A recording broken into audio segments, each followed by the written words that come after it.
সকাল ঠিক 10:30 হঠাৎ প্রচণ্ড ভূমিকম্পে কেঁপে ওঠে ঢাকাসহ দেশের বিভিন্ন অঞ্চল। ভূমিকম্প পর্যবেক্ষণ কেন্দ্র জানিয়েছে, ঢাকাসহ বাংলাদেশের অন্যান্য স্থানে 5.2 মাত্রার ভূমিকম্প হয়েছে। এটি সাম্প্রতিক ইতিহাসে বাংলাদেশে অনুভূত হওয়া সবচেয়ে অস্বাভাবিক ও শক্তিশালী কম্পনগুলোর মধ্যে অন্যতম। মার্কিন যুক্তরাষ্ট্রের ভূতাত্ত্বিক জরিপ সংস্থা জানিয়েছে, ভূমিকম্পের কেন্দ্রস্থল ছিল বাংলাদেশের নরসিংদী থেকে 14 কিলোমিটার দূরে।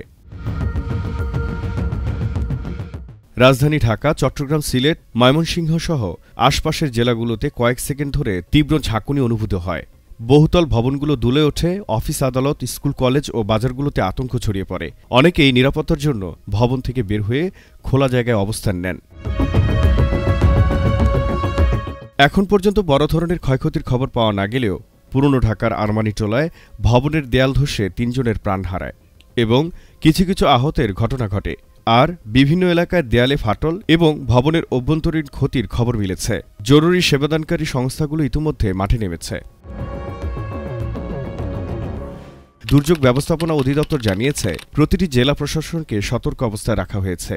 হাসপাতালগুলোতে জরুরি নির্দেশনা পাঠানো হয়েছে। সেতু, বিদ্যুৎ কেন্দ্র ও গুরুত্বপূর্ণ স্থাপনাগুলোতে তাৎক্ষণিক নিরাপত্তা পরীক্ষা চলছে।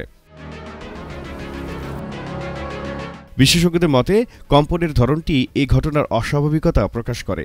তারা এটি ভবিষ্যতের ভূমিকম্প ঝুঁকির একটি স্পষ্ট সতর্ক সংকেত হিসেবে উল্লেখ করছেন। তবে সরকার নাগরিকদের শান্ত থাকার পাশাপাশি গুজবে কান না দিয়ে সরকারি নির্দেশনায় নজর রাখার আহ্বান জানিয়েছেন। জহিরুল ইসলাম, নিরপেক্ষ। নিরপেক্ষ, সত্য প্রকাশে আপোষহীন।